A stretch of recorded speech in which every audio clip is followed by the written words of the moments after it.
Graça e paz, igreja, sejam muito bem-vindos a mais uma aula do nosso estudo do Evangelho de João e hoje a gente inicia o capítulo 20, eu quero fazer essa leitura contigo a partir do versículo 1 que diz assim: No primeiro dia da semana, Maria Madalena foi ao sepulcro de madrugada, sendo ainda escuro, e viu que a pedra estava revolvida. Então correu e foi ter com Simão Pedro e com outro discípulo a quem Jesus amava, e disse-lhes: Tiraram do sepulcro o Senhor e não sabemos onde o puseram. Saiu, pois, Pedro e o outro discípulo e foram ao sepulcro. Ambos corriam juntos, mas o outro discípulo correu mais depressa do que Pedro e chegou primeiro ao sepulcro.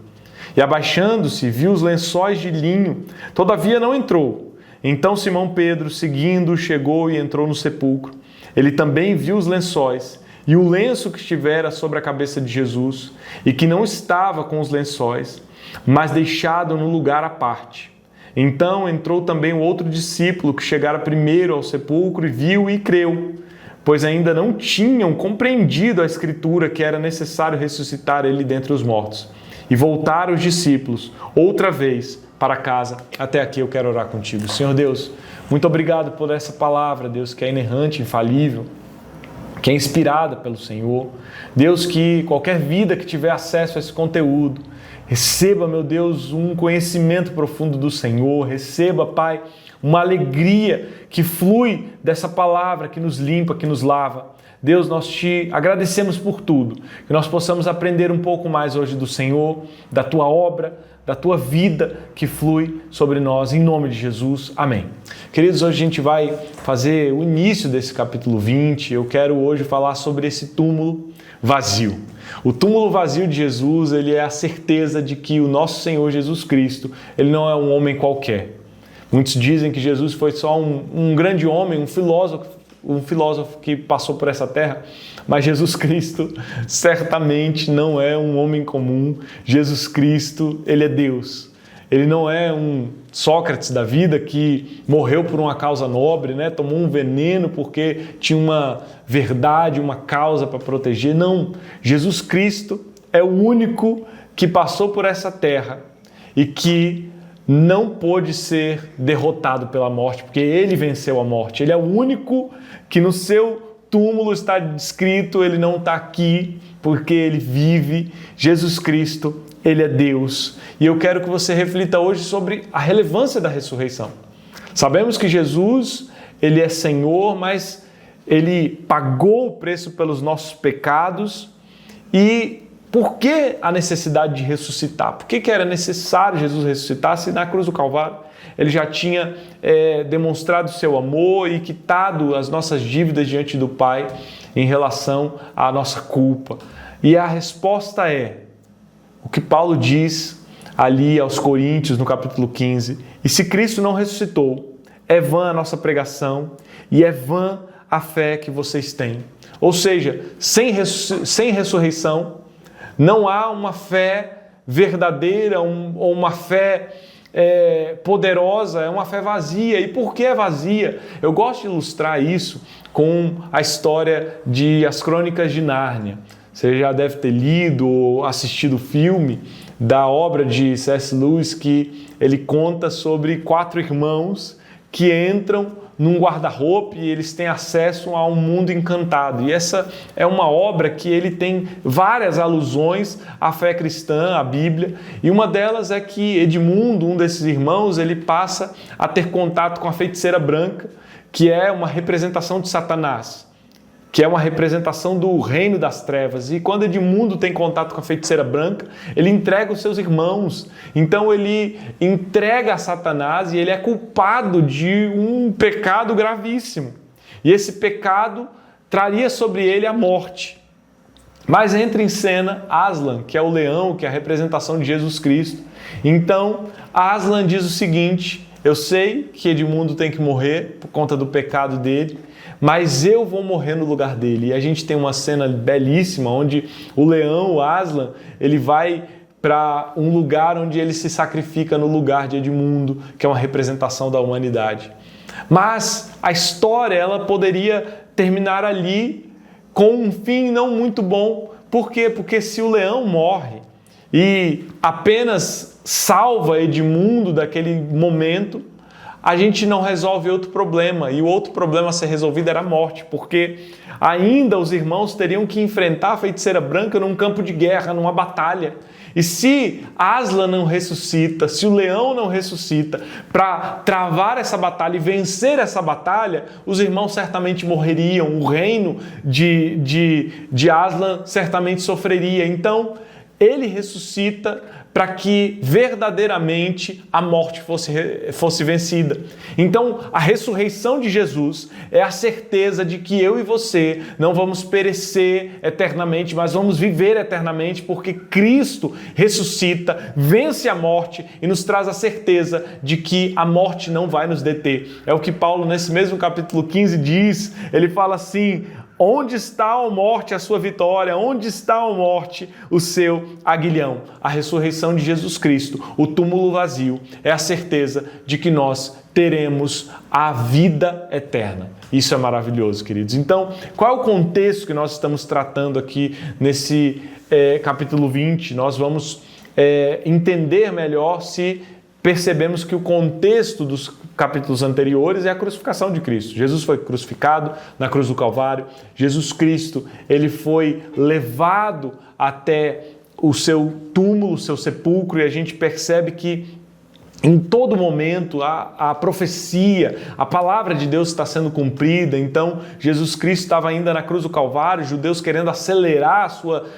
saída da cruz para não contaminar a terra. Então, eles pedem para que acelerem essa morte, como? Quebrando as pernas, porque isso faria com que aquele crucificado morresse asfixiado e acelerasse a sua morte. Mas Jesus não tem nada, nenhum dos seus ossos quebrados.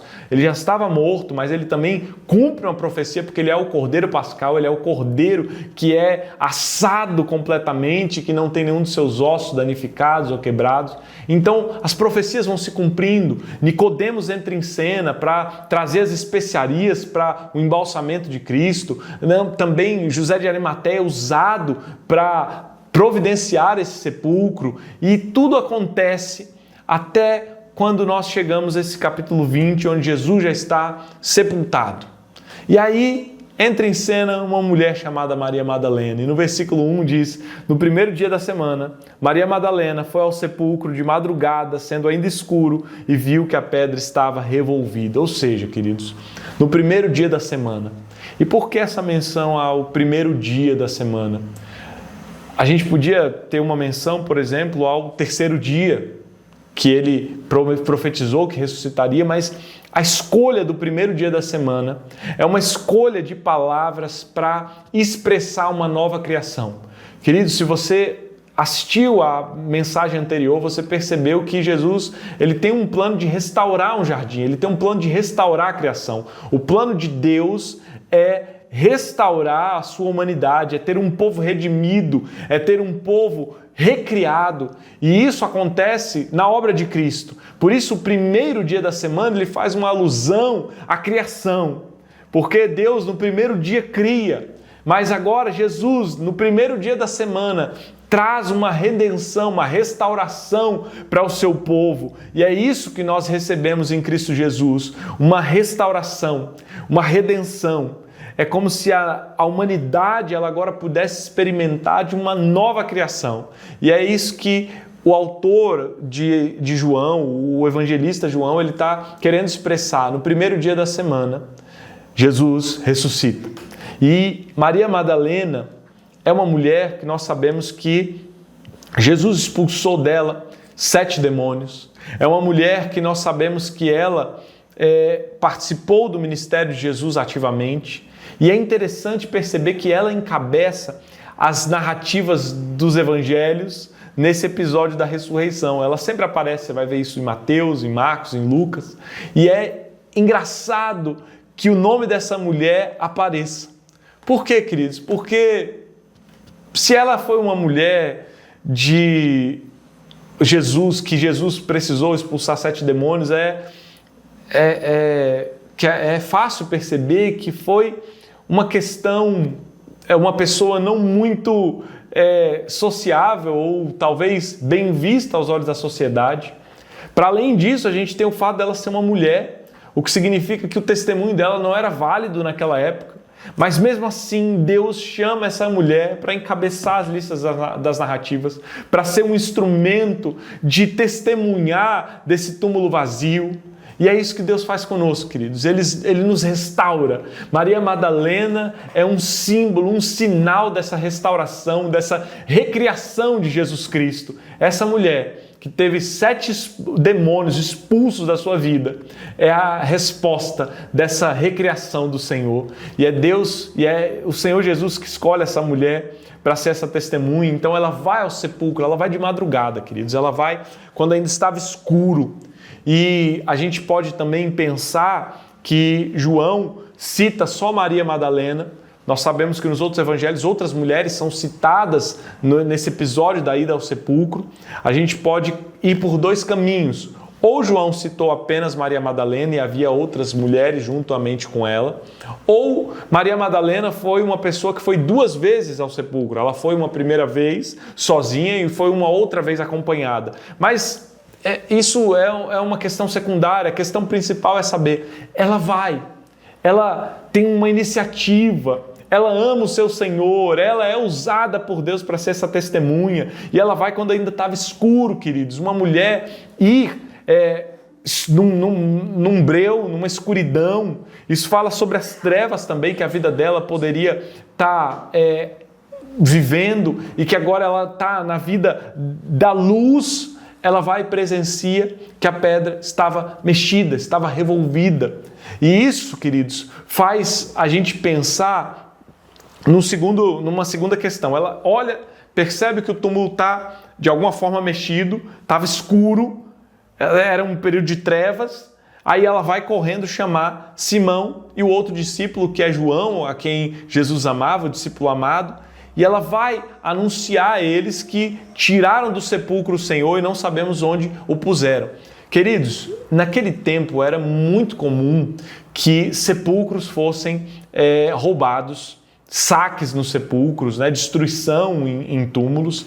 Tanto é que o imperador romano Cláudio, ele instituiu um decreto para que pessoas que destruíssem ou saqueassem túmulos fossem condenadas a uma pena de morte, porque isso era algo comum. Então é bem provável que Maria Madalena olhe aquilo e fala assim: mexeram no túmulo de Jesus, alguém roubou, levaram o nosso Senhor, alguém mexeu, alguém destruiu, alguém saqueou esse lugar. E ela vai aos discípulos que têm maior destaque, Pedro e João, porque provavelmente ela está relatando um crime, dizendo: aconteceu alguma coisa, travaram, destruíram ou roubaram o túmulo do nosso Senhor. Mas no versículo 3, nós temos aqui Pedro e João indo ao sepulcro. Mas eles não vão de qualquer jeito, eles vão de carreira, eles vão correndo juntos. Isso mostra, queridos, que havia uma iniciativa, uma urgência. Eles vão correndo e aqui João relata que João vai correndo mais depressa do que Pedro. E isso acontece, queridos, porque muito provavelmente, ou melhor, a melhor maneira da gente entender isso é que João era mais novo. João tinha mais gás, João tinha mais estamina, energia para correr. A gente vê muitas vezes ao longo da história alegorias sendo feitas a respeito dessa velocidade maior de João. E o primeiro entendimento, o entendimento mais claro do texto é que João, ele realmente tinha uma idade menor e tinha essa energia maior. Então eles vão correndo, eles vão nesse sentido de urgência. E quando João chega, porque ele estava correndo mais que Pedro, ele chega primeiro, ele se abaixa para olhar esse sepulcro, para olhar esse túmulo, ele vê os lençóis de linho e ele não entra.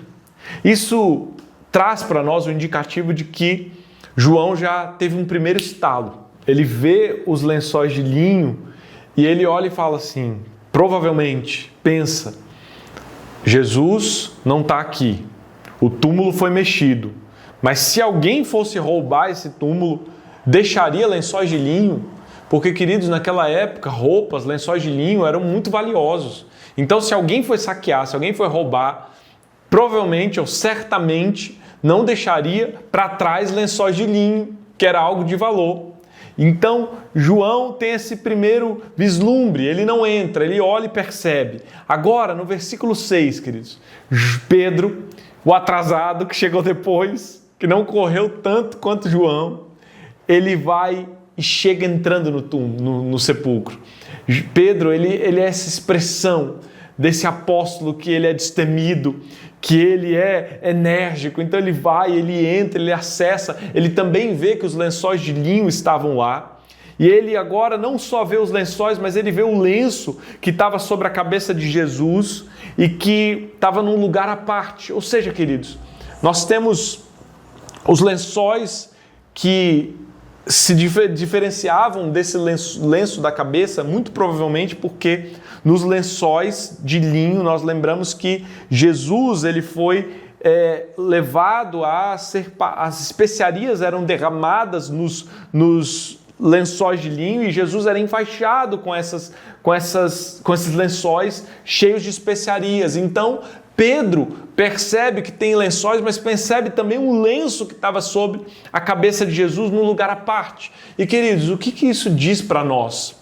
O que nós podemos identificar a partir desse olhar de Pedro, que também percebe que isso tudo ficou para trás, ficou no sepulcro? A gente vem à mente o que aconteceu em João 11, a ressurreição de Lázaro.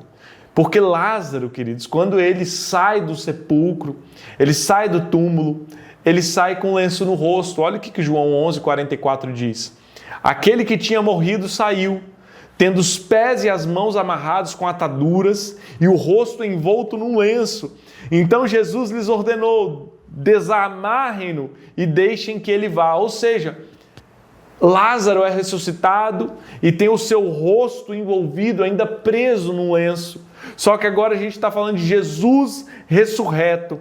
Ele passa por um processo onde o seu corpo glorificado não é detido por nenhum tipo de lenço, de lençol. É a ideia de que Jesus, com o seu corpo glorificado, ressurreto, ele atravessa paredes, querido. Olha o que acontece lá em João 20:19, que nós vamos ver adiante, numa outra mensagem, que ao cair da tarde daquele dia, o primeiro dia da semana, estando trancadas as portas da casa, onde estavam os discípulos com medo dos judeus, Jesus veio e se pôs no meio deles, ou seja, ele disse que a paz esteja com vocês. Jesus atravessava paredes, nada poderia deter Jesus. Isso também, queridos, pode nos apontar para uma realidade tão profunda de Cristo, porque Jesus Cristo é aquele que ressuscitou de uma vez por todas para recriar a humanidade. A ressurreição de Lázaro é uma ressurreição limitada, porque Lázaro ressuscitou, mas Lázaro um dia voltou a morrer. Agora Jesus Cristo é aquele que ressuscitou e que vive eternamente e que pode nos dar vida eterna. Então Jesus é aquele que não teve o seu corpo contido pelos lençóis de linho, nem pelo lenço que cobre a cabeça. E no versículo 8, nós vemos que João agora entra também no túmulo e ele vê e crê. O que ele vê, queridos? Ele entra, olha e percebe que Jesus não está lá. Então, cai a ficha dele. Se ele no início teve um vislumbre de que os lençóis ficaram, agora ele tem uma ideia de que Jesus não está lá e ele crê.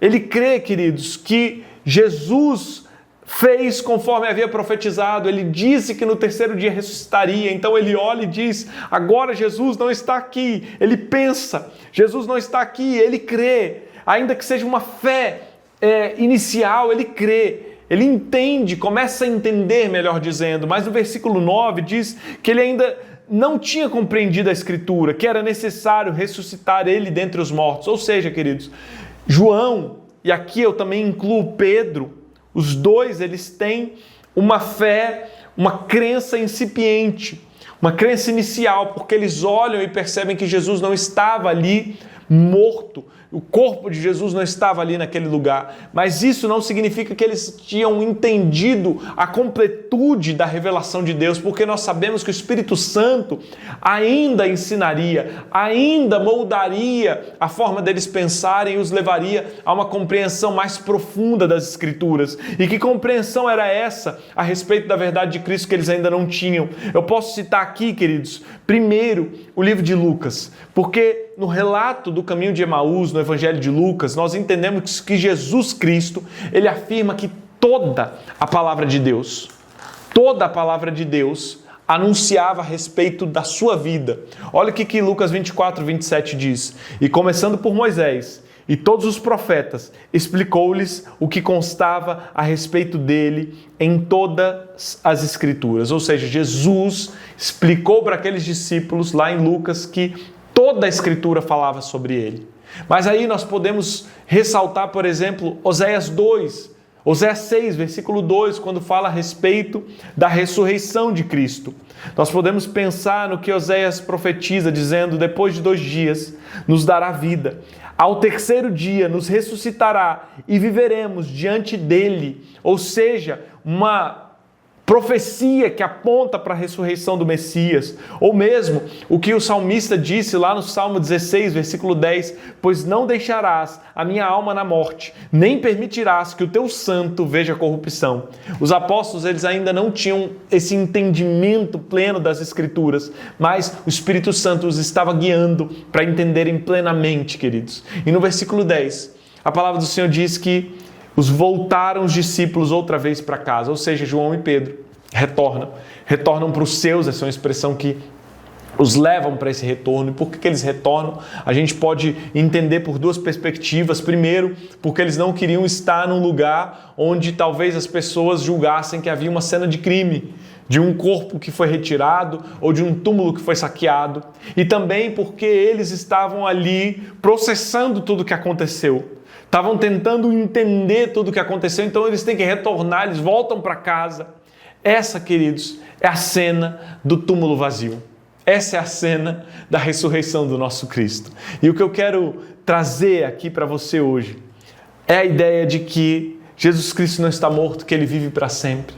É a ideia da esperança. O túmulo vazio é a esperança, é a certeza de que nós não vamos perecer, é a certeza de que assim como Cristo nós morremos, assim como Cristo nós fomos crucificados e assim como Cristo a morte não vai poder nos deter, nós seremos ressuscitados assim como Ele foi. E essa é a mensagem que Jesus Cristo nos dá e que Ele nos garante. Ele vira para Marta, lá em João capítulo 11, diz assim: então Jesus declarou: eu sou a ressurreição e a vida.